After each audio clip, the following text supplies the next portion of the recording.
That's me when I do the reverse. It's supposed to be Batman, but it looks more like me.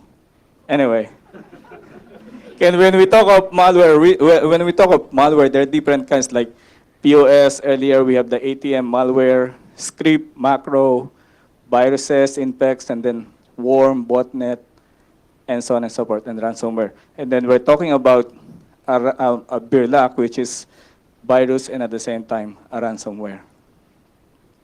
Okay, we are supposed to learn this after the presentation.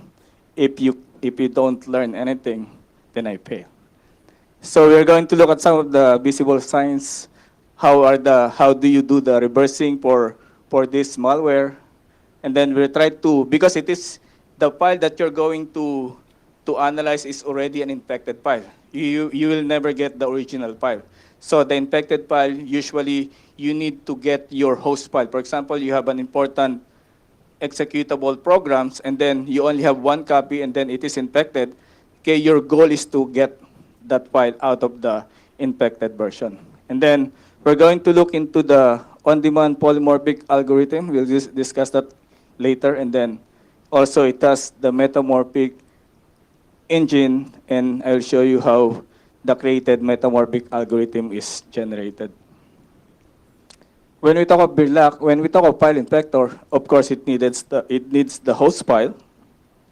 Okay, it depends on what kind of infection, the file infector, it is appending, cavity, and those are the different features when we talk of file infector.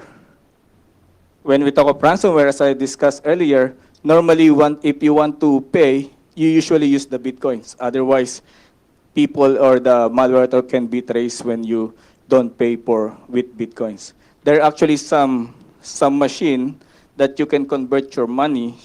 I saw one of it looks like an ATM machine. You put your money and then they will give you a printout of the number for the Bitcoin. Okay, that's how it usually works. And then you put that code into the payment.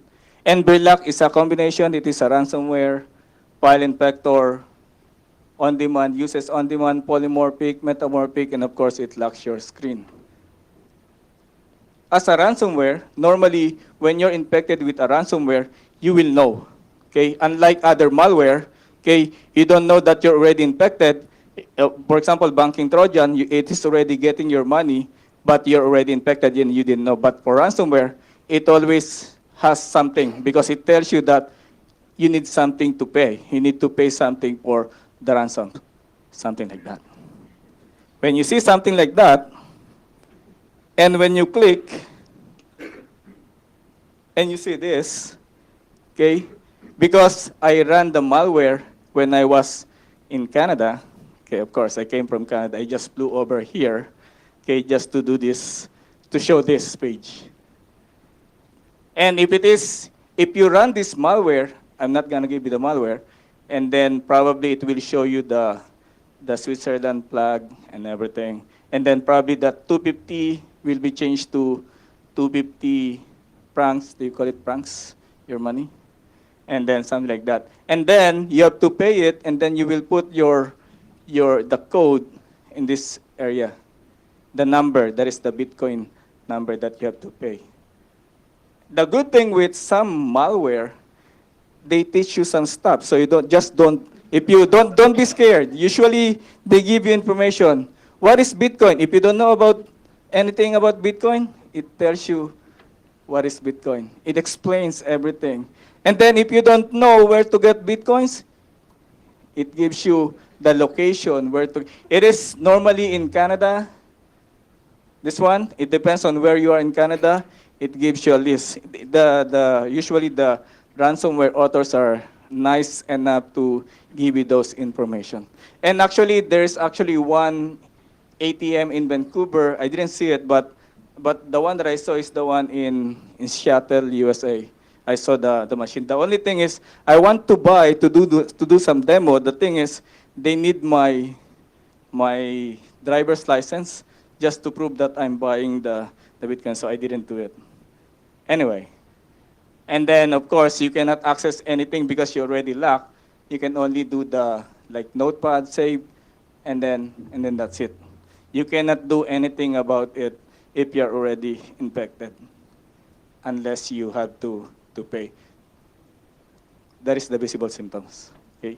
Don't worry if you're infected with ransomware, you will know. As a malware, usually when we do reversing, we have some of the tools that we can use. We have Oli, we have Immunity Debugger. Those are the links that you can get some of the debuggers if you're doing the debugger. Usually when we do reversing, if it is encrypted, we have this whole executable file, and somewhere in the executable file there is a decryptor. Okay, just look for that decryptor. What happens is going to have this. The whole thing will be decrypted, and then just grab it, use your favorite disassembler or debugger, whatever you have, then you do the static dynamic analysis. But the problem is that is for common malware. And Birlock is not so common. It uses different stages in reversing.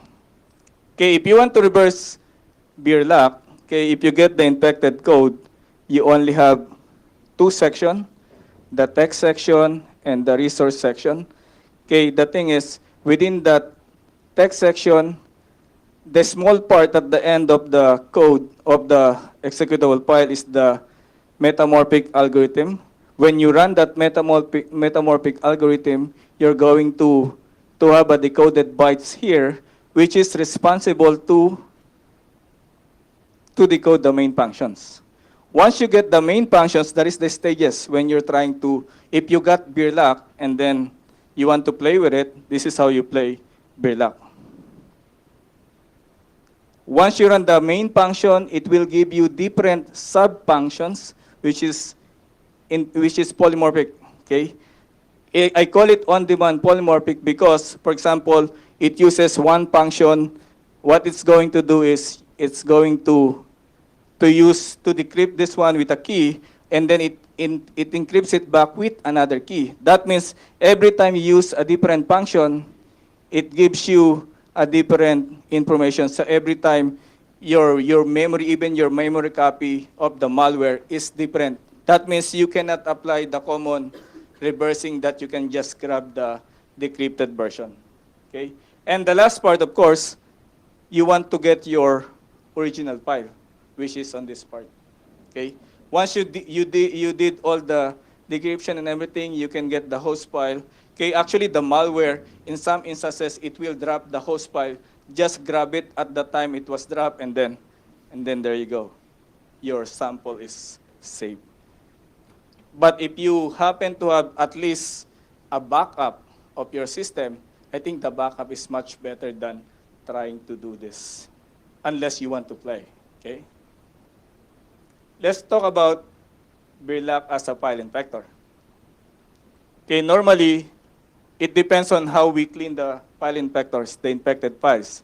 Okay, different kinds of file infectors, like we have appending, prepending, cavity. Okay, this is how it looks like. Okay, this part is the whole executable file. Okay, appending is just, the malware is just at the bottom of the file. Okay, the host file is somewhere here. Prepending, just change the structure. The cavity is, it is harder to clean because it is injected, the malware code is injected on the spaces. Okay, executable file in Windows have different spaces just for the file alignment. Okay, that's where they put it in cavity version. And then we have the overwriting. It deletes your file. You don't have anything to do with it. You cannot change, you cannot clean it because there's nothing to clean. The companion, it creates another file. Just change the extension, because when you run this, it will run the malware first before your executable file. And for Birlock, it doesn't fall on any of the regular categories. Your encrypted host is actually inside the whole executable infected file. Okay, to clean the Birlock, all you have to do is to look for the decryption key, and then actually the decryption key is only used for the simple XOR. Just use the XOR, and then that's it. You can create your simple C language or Python just to clean the file, and then that's it. All you have to do is to locate the location of the decryption key. It will look something like this.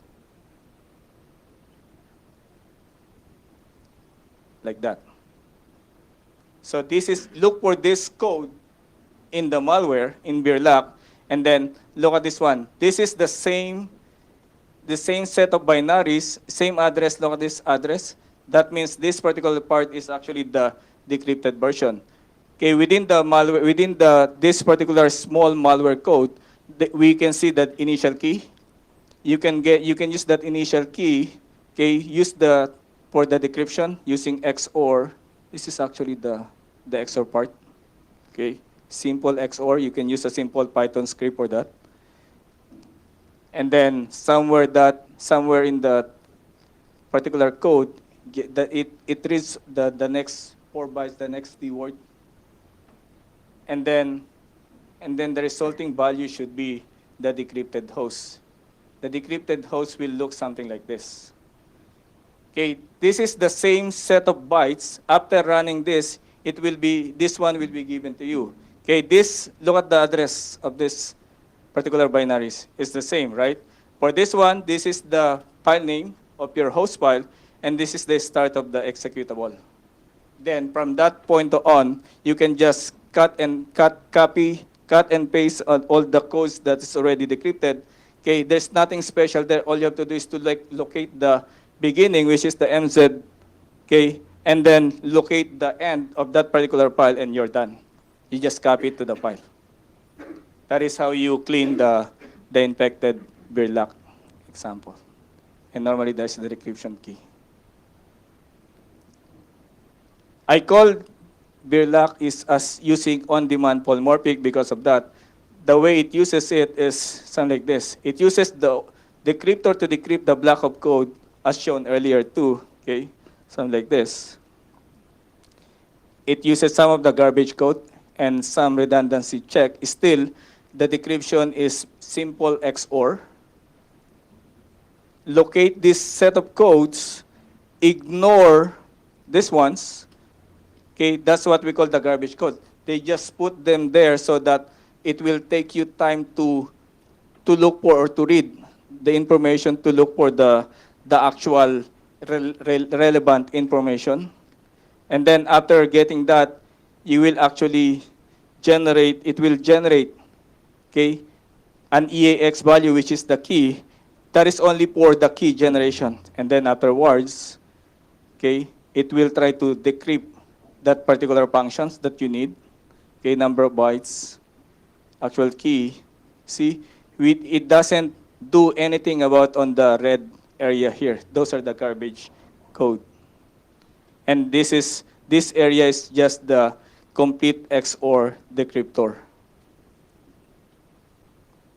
The next one, after executing the decrypted code, this is the newly decrypted code, it uses RDTSC. This is a read timestamp counter. That means every time it runs, for example, one of you runs it on Tuesday morning, and then one of you runs it in Wednesday afternoon, it will generate a different value, different keys. That means your malware, even though you have the same exact malware at first, when you run it, you will generate a different set of malware, different set of codes.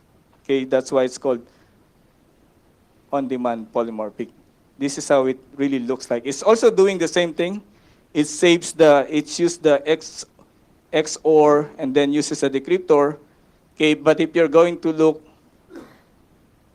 at this one, okay, it generates a new key using the RDTSC. So something like that. This is the starting location. Again, it generates, the generated key will be placed here on those sets of addresses.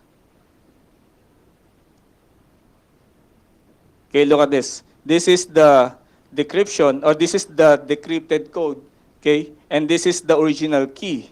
Okay, once this one is executed, the same set of values of location, okay, look at this. These are still the same, but this one, okay, on the same address, this is now 9B7B00F4. The new key now is 997A6, something like that. So it changes every time. Okay, and then it will encrypt back your your functions, your values and binaries. Or another view is, for example, this is your encrypted function. Okay, it is encrypted with the old key. I just grabbed the first 16 bytes here. And then this is now the decrypted version, which is the executable. This is the one that you will do the execution for that particular function. For example, it wants to drop a file, you can use this. It is the decrypted code. And then it will be encrypted back. Okay, look at the addresses, they're still the same, but now it is different because it is encrypted with a new key. Okay, so that's why it is on demand. Every time you use a function, it changes. It uses that function again, it changes with a different key. If you want to detect, if you are doing some detection, if you're on the AB side, the antivirus side, you want to detect, or you just want to detect to protect your system with beer lock, all you have to do is to look for detection for the decrypted code. Otherwise, you won't get anything here. You can only detect one file, but you will not be able to detect other infection. Okay? And if you want to detect on the code side, don't get any information from this side. All you have to do is to get information from the generator, the key generator. Let's talk about metamorphic malware. Okay, when we talk of metamorphic algorithm, this is different. Okay, somebody asked me what's the difference between polymorphic and metamorphic. They both generate different sets of binaries. Okay, the only difference is polymorphic. When we say polymorphic, it generates different set of binaries that is also encrypted. That is polymorphic. Metamorphic, it generates different sets of binaries, but they are not encrypted. That means the codes are readable. For example, okay, if you want to put a value 0 in a register, okay, there are different ways to do that. You can use MOV, XOR, okay, they still get the same amount of the same value you put to a register. That means metamorphic, it generates different sets of codes which do the same thing. That is metamorphic code. Okay, and Birlac has on-demand polymorphic. It also has metamorphic code. The only problem with metamorphic algorithm is that it is hard to find similar bytes similar to the polymorphic. It has unknown lengths and unpredictable code. I think I have some demo here. Okay, for the metamorphic engine, let's talk about metamorphic engine. Okay, the ingredients for Birlac, it depends on the malware. It has different sets of ingredients. For Birlac, we have number of instructions to generate. It depends on the number of registers that it uses, number of bytes, and so on and so forth. Looking at the code, it will look something like this. This is the whole set of codes, and this is just the part. The green part is just highlighted here. Okay. This is the pseudo-random generator. That means it generates just a D-word value. And then it uses that D-word value to generate the buffer, the malware buffer. And then this one is it also generates what kind of register to use. EDX, EAX, EDI, something like that. Okay, pseudo-random just generates the randomized value, the buffer. It depends on the allocation of the virtual value, and then the malware buffer here is usually where the original malware is located, and then it generates what kind of register, which is randomly from different sets of registers. Okay, for the instruction 1, it depends on the value of EAX and EDI, and then for example, EAX 0, EDI 0, EBX is -1. It generates an add register using MOV. It generates another value for the code register. And then it depends on another set of values. It uses the sub instruction or the add instruction, and so on and so forth. And more instruction 1, it generates those. And you can also look at the code of the malware, okay, wherein it actually selects these particular values. It depends. If you select B8 up to BF, this is not actually arranged in order. Then you will actually use the move instruction. If the malware is selecting from C3 up to this one, C7, you're actually generating an add instruction. Okay? And then if you're using EB to EF, you're using the sub. Okay, it generates the same set of information but uses different set of instructions. Complicated? Yeah, I'm confused too sometimes. And then the last instruction, we have again, it generates the pseudo-random value, and then it generates the instruction wherein it now gets after creating the move, the add, the subtract, the last instruction is generated as the number of, like this. Okay, the value from EDX will be placed to ESI. Oh, it depends on the registers that it was selected earlier. Okay.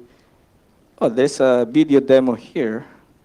Okay, this is the actual execution of the malware for the Metamorphic engine.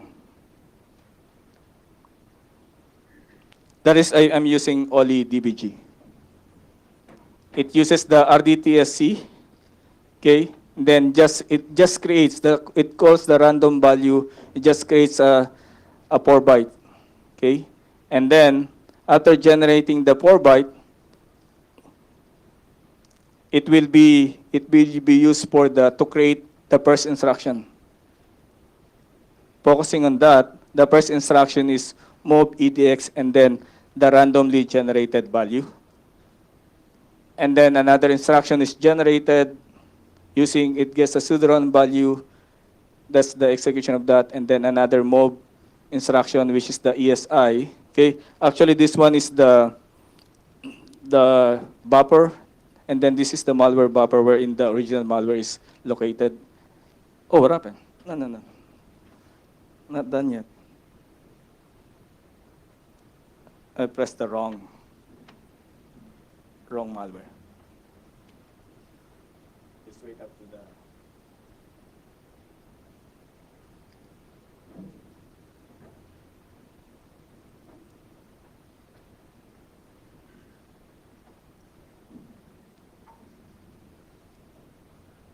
malware buffer and the value buffer, the new buffer for the new sets of bytes. And then it will proceed on creating the add, the subtract instructions. Like this is the instruction 1. So it created the sub EDX because of the combination of this EAX, EDI. Okay. So it created another sub ESI, add EDX, add sub ESI, and then after creating those instructions, it will actually change. This is the original malware. Okay, this is the original malware. Once it generates the metamorphic algorithm, it will encrypt that particular part, so you won't be able to read the actual malware. See, do you see it? It changes. Okay, and then the instruction 2 now is creating the transfer of the value to a certain register location. That one. We have the move ESI to a location pointed by the EDX. And then pass forwarding. Okay, the thing is, the first 4 bytes is actually created by this instruction. It will be created by that instruction. And then it is not always the same number of instruction. The next 4 bytes is actually this big. That big. See? Okay, before it's something like 5 instructions, but now the next 4 bytes, which is encrypted, is now like 10 sets of instructions. So it depends. That is how it generates the metamorphic part of the malware. And then it will just continue doing it until everything here is actually decrypted, encrypted. It just generates the whole thing differently. If you want to jump on the particular instruction because you already know you already know that particular part, you can just put a breakpoint on that location and then just press F9 if you're doing the debugging. But do not press F9 if you don't have any breakpoint, because it will just run the whole thing. If you know what I'm talking about. Something like that. Or just double click the malware, it's easier. Okay, let's talk about the metamorphic algorithm. So we have seen earlier that it depends on the sizes, it doesn't matter, but usually you cannot actually detect the malware because of just the size of the instruction. So it is an approximately 28 kilobytes just to generate the decoder. Okay, I compared two samples infected with Berlac using the same metamorphic algorithm. Okay, the first one, this is the set of instructions just to decrypt these 4 bytes to become that particular one. And then this one is the second D word to decrypt this one into that 90, F3, 90, E9. And then this is the third D word to generate the third D word, to decrypt the third D word. Comparing it to the sample, the second sample, I didn't remove the boxes, okay, to see the different sizes. For the second sample, it is smaller. Okay, the set of instruction is smaller than the first one. And still, this one is almost half of the second D word. Okay, and then that one, the third D word now is actually the code to generate the third D word is longer than compared to the first sample. That is how it generates a different sample every time. That is only for the metamorphic. Okay, we are not talking about the on-demand polymorphic instructions. Okay, that is Berlac. Okay, comparing again the two samples.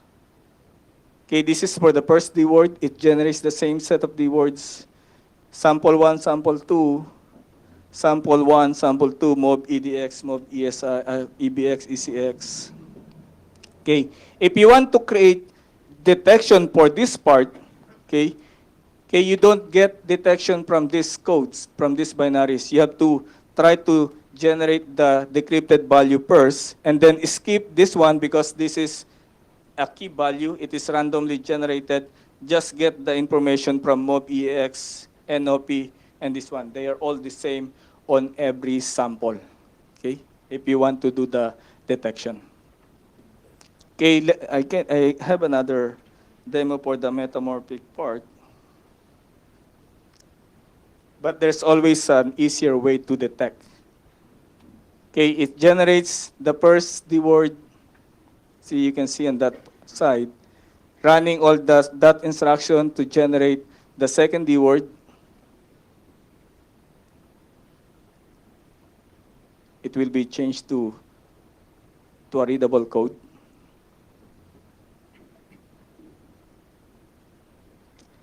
You will do, if you're doing the reversing, you will try to decode the whole thing. That's the metamorphic part. But I will show you the easier way to unpack a metamorphic code, just for the metamorphic part, because the polymorphic one is you have to follow it every time that it changes the code. So it will just do its thing, and then it is approximately 28 kilobytes of code, okay? But all you have to do is to look for, oh, still not there yet.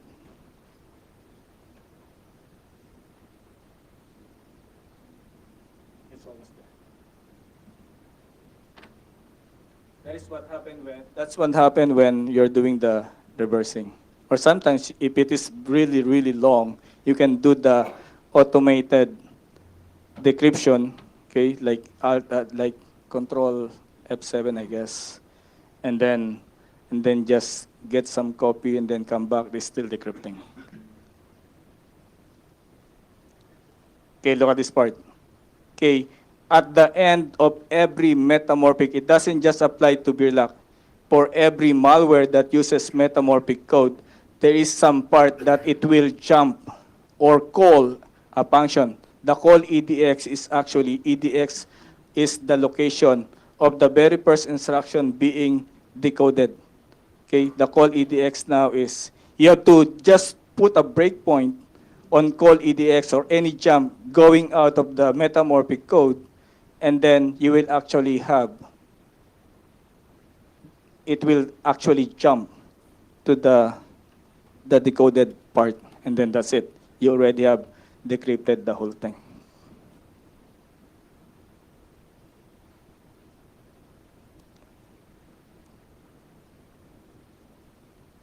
Birlock is somehow a very complicated ransomware, unlike some ransomware that they will just lock your screen and then that's it.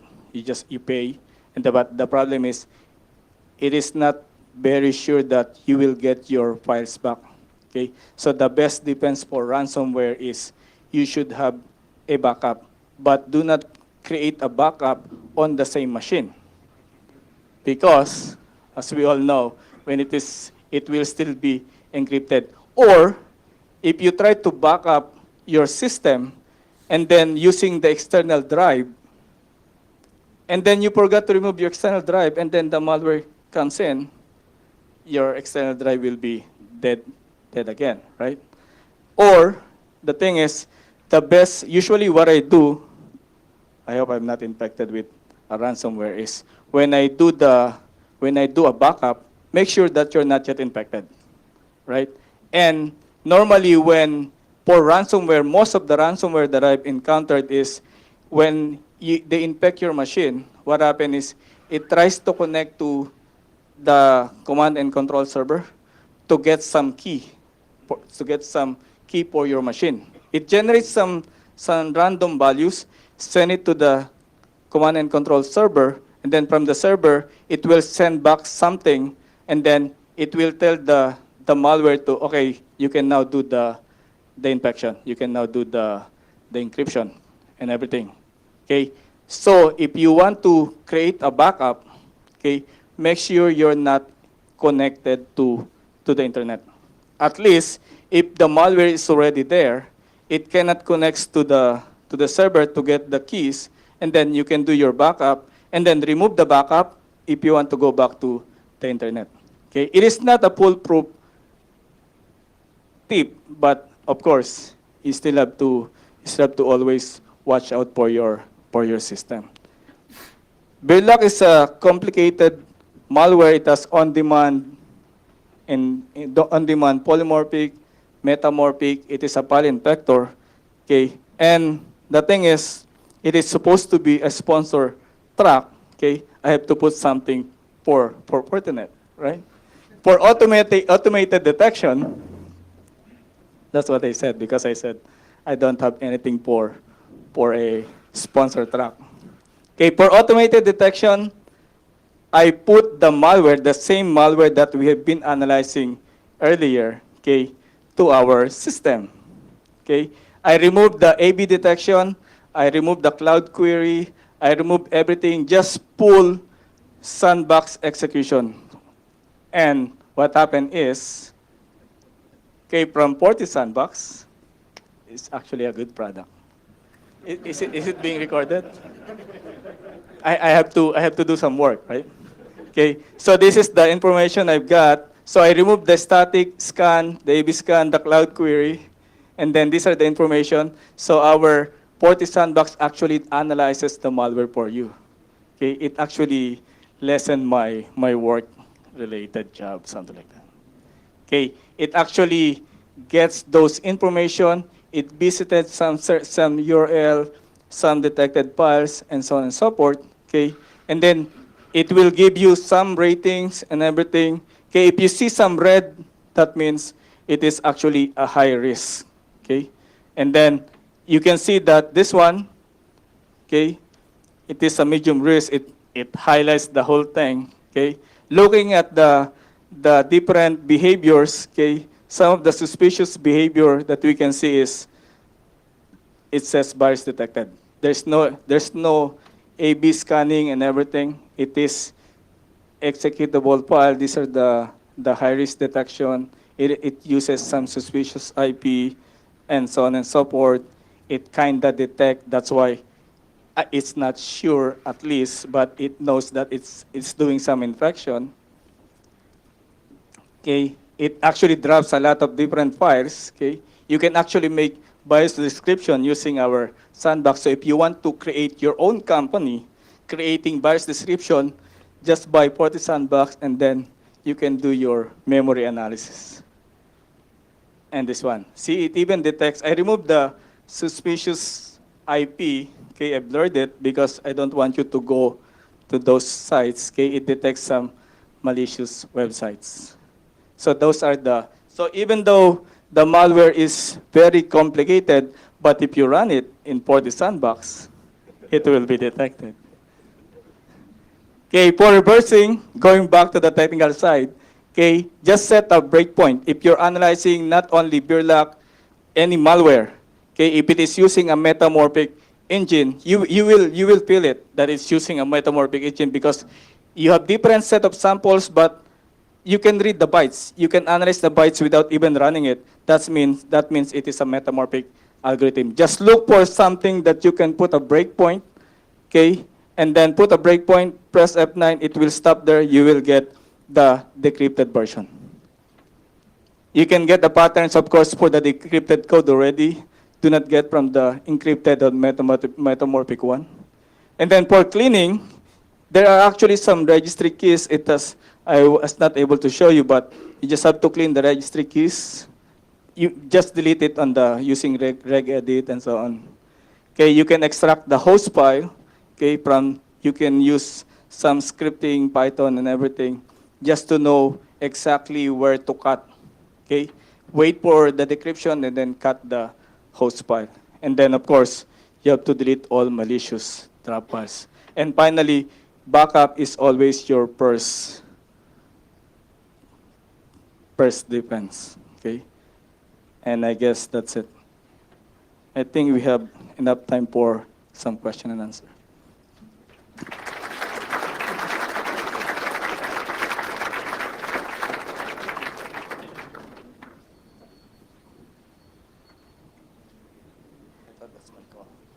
Any question? Everybody still sleeping? We're done. Oh, question. How long does it take for you for analyzing malware on average time? Are you asking if I'm using Forti Sandbox or just my own without the Forti Sandbox? The reversing.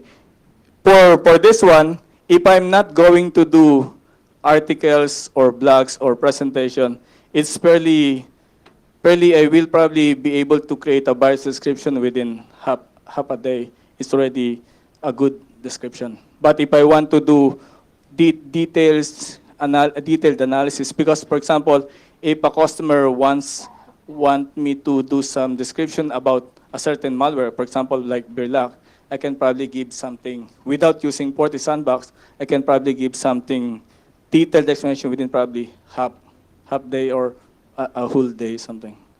But still depends if you really want to.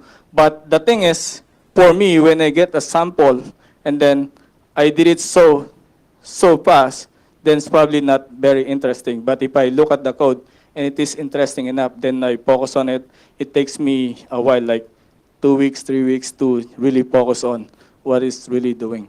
Okay. Question? How often do you see a polymorphism value? How often I see some polymorphic most of the modern malware nowadays, because they want to avoid detection, they usually have, if they really focus on, or if for example a big organization, you can see that it is in the wild, that means most likely it is polymorphic. Because the reason why it's in the wild, because some of the AB companies still not catching them, because it is one of the good evasion technique to avoid detection. But of course, you have to buy for the sandbox. You'll be safe. Question? Just to make sure I understand clearly, you said this one is going to decrypt like a bit of code, the execute, and then read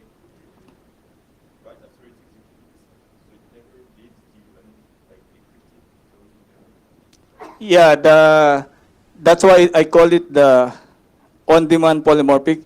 Every time it decrypts that particular, for example, a code that will, there's a function that will drop a certain copy of the malware or certain file. Okay, what happens? It will decrypt it with an old key, and then perform the function, execute, for example, drop a file. And then after dropping that file, another function will generate a new key and then use that key to encrypt. That's why you cannot grab the malware code from the memory, because it's always encrypting and encrypting it back with a new key. So that's why it's on demand. It changes. Yeah, it only runs one function at a time, and then it encrypts it back, and then it changes every time.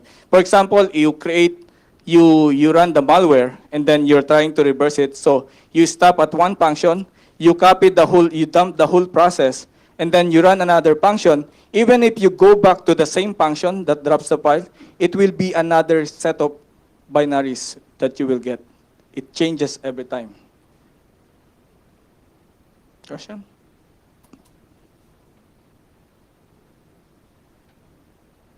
I will give a free for the sandbox. No? No, I'm not giving any free for the sandbox. Any question? I think that's it. Thank you. Thank you very much.